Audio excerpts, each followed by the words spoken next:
पाया है और दिमाग हमारे लिए बिल्कुल भी अनजान है। आपके दिमाग के अंदर एक पूरा का पूरा इंफॉर्मेशन सेट मौजूद है जिसके अंदर आपके बारे में और इस दुनिया के बारे में सारी जानकारी मौजूद है। जी हाँ, आपके दिमाग के अंदर इस पूरी दुनिया की जानकारी, साइंस यानी विज्ञान हमारे ब्रेन को समझने की कोशिश कर रहा है, उसे रिवील करने की कोशिश कर रहा है और कुछ हद तक विज्ञान इसमें कामयाब हो भी पाया है। और अभी तक तो यही पता चला है कि आपके ब्रेन के अंदर इमेंस पावर मौजूद है जिसके बारे में आपको पता भी नहीं है और जिसका इस्तेमाल करके आप लाइफ में आगे बढ़ सकते हो। आपके दिमाग का जो दूसरा पार्ट है, नॉर्मल माइंड, सचेत मन के बाद जो अवचेतन मन यानी आपका सबकॉन्शियस माइंड जो है, वो तो वैज्ञानिकों को भी हमेशा से हैरान करते आई है। आपके डर का, आपके इच्छाओं का, आपके ड्रीम्स का, आपके बॉडी लैंग्वेज का, आपके बिहेवियर का, आपके मेंटल स्टेट का, इन सब का सोर्स आपका सबकॉन्शियस माइंड ही है। आपका सबकॉन्शियस माइंड आपके पल पल को कंट्रोल करता है। अगर आप इस सबकॉन्शियस माइंड को अच्छे से समझ गए तब आप ज्यादा स्मार्ट, ज्यादा इंटेलिजेंट, ज्यादा हेल्दी, ज्यादा क्रिएटिव और ज्यादा मोटिवेटेड भी बन सकते हो। आपके जितने भी सेंसेस हैं, हियरिंग, विजन, टच, ये सब एक साथ एक परफेक्ट हार्मोनी में काम करती है और इसे आपका सबकॉन्शियस माइंड ही बांध के रखता है। हमारे दिमाग में ऐसे कई प्रोसेसेस होती हैं जो कि हमेशा चलते रहती है दिमाग के अंदर और जिनके बारे में हम लोग कुछ नहीं जानते क्योंकि वो सबकॉन्शियस लेवल पे होती है। आपका सबकॉन्शियस माइंड पर्दे के पीछे लगातार काम कर रहा होता है। बॉडी लैंग्वेज के बारे में आपने सुना ही होगा। तो बॉडी लैंग्वेज जो है ना, वो एक्चुअली में आपके सबकॉन्शियस माइंड की भाषा होती है। आपके आसपास के लोगों पर इसका बहुत गहरा असर होता है। जैसे अगर कोई इंसान एक रूम में बैठा हुआ है तो जस्ट उसके बैठे रहने से ना उसका एक प्रेजेंस फील होता है, एक वाइब फील होता है उस इंसान से, उस इंसान के बारे में। या कोई अगर चल रहा है तो उसके चलने के स्टाइल से कुछ फील होता है हमें कि ये इंसान कैसा होगा। जैसे अगर मैं मुंह टेढ़ा करके फैक्ट बताऊं, क्या आपको पता है कि ये सबसे बड़ा जीव है और ये सबसे छोटा जीव है, तो आपको कैसी फीलिंग आएगी?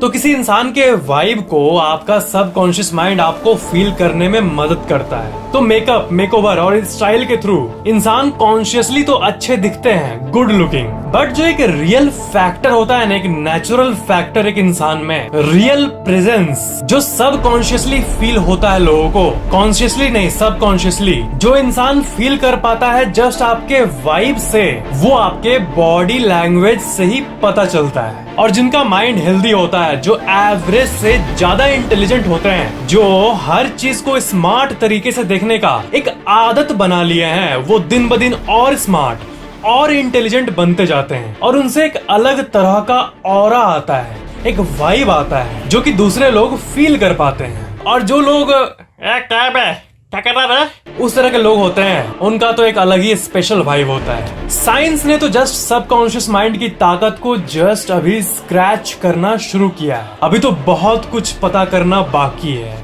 बैकग्राउंड कैलकुलेशंस, ऐसे कई काम हैं जिन्हें आप ऑब्जर्व करोगे तो आप ये देखोगे कि आप उस काम को आराम से कर लेते हो, बट जब आप थोड़ा जूम आउट होकर उस काम को लॉजिकली देखोगे तब आपको लगेगा कि आप ये कैसे कर लेते हो। जैसे जब आप अपने स्मार्टफोन में टाइप करते हो तब आप कितने फास्ट टाइप कर लेते हो। आपके दिमाग में बैठा हुआ है कि कौन सा की कहाँ पर है। अगर मैं आपको AIR एयर लिखने बोलूं तो आपको पता होता है कि हाँ A यहाँ है, I यहाँ है और R इस तरफ है। आपके मन में ये बात आएगा कि अरे राजेश, ये तो मेमोरी के चलते होता है ना, मेमोरी में बैठा हुआ है कि हाँ A यहाँ, R यहाँ, I यहाँ, ऐसे करके। बट मेमोरी तो आपको याद करने में मदद करता है, याद रखने में मदद करता है कि ये की यहाँ पे है, बट आपके हैंड का मूवमेंट, आपके टाइप करने का मोटिवेशन, आप क्यों टाइप कर रहे हो उस चीज को और ये टाइप करने से क्या गोल अचीव होगा, क्या फन होगा इसमें, ये सारा कैलकुलेशंस, ये सारा हार्ड काम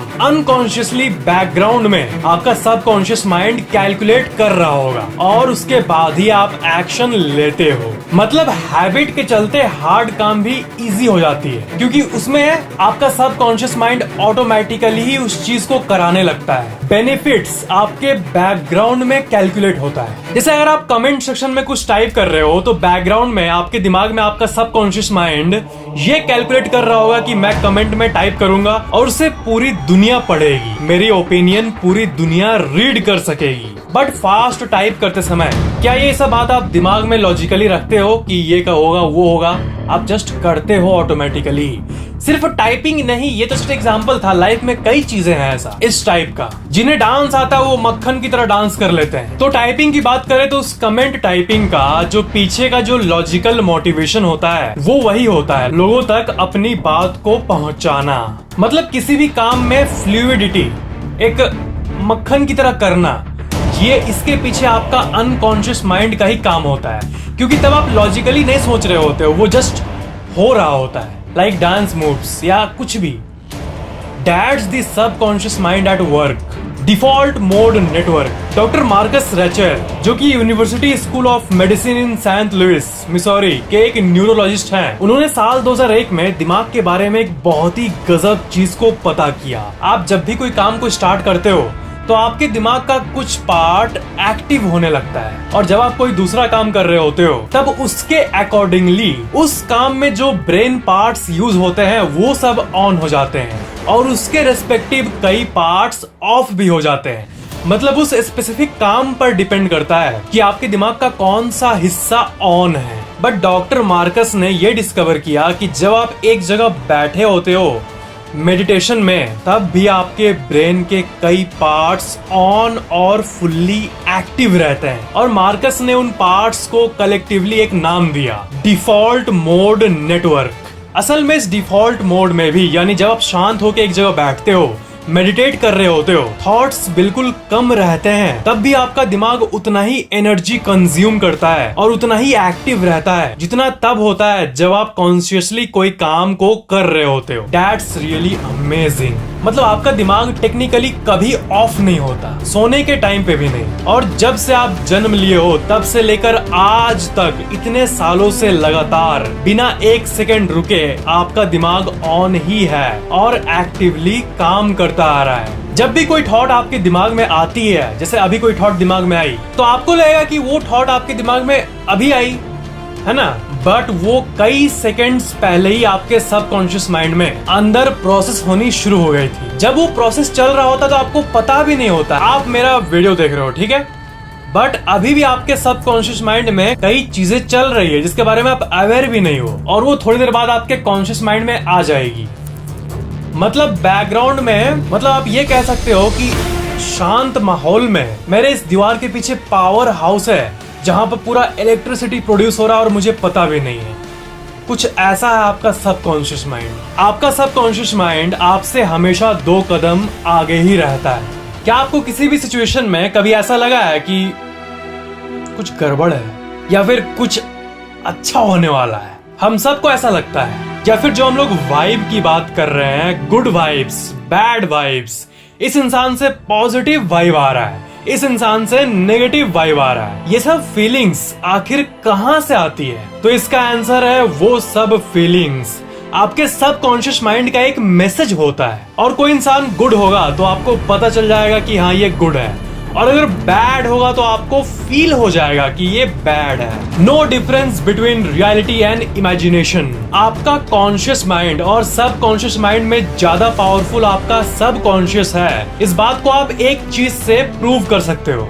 आपका जो सबकॉन्शियस एक्सपीरियंस है वो आपके कॉन्शियस एक्सपीरियंस से ज्यादा पावरफुल है। जब आप कोई मूवी देखते हो तब आपको कॉन्शियसली पता होता है कि ये जस्ट एक मूवी है, एक ड्रामा है, एक नकली इन्वायरमेंट है, बट तब भी आपको विलन्स पर गुस्सा आता है, गुस्सा आता है मेरे को।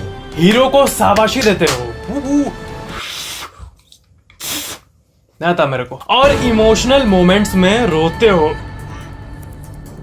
और कॉमेडी मोमेंट में हंसते हो, क्योंकि वो आपके सबकॉन्शियस माइंड के लिए एक असल एक्सपीरियंस होता है, एक सच्ची एक्सपीरियंस होती है। आपके लॉजिकल एंड कॉन्शियस माइंड के लिए तो एक नकली ड्रामा मूवी चल रहा है, बट आपके सबकॉन्शियस माइंड के लिए एक रियल एक्सपीरियंस। तभी आपको डर, हैप्पीनेस, इमोशंस, ऐसी चीजों का एक्सपीरियंस होता है।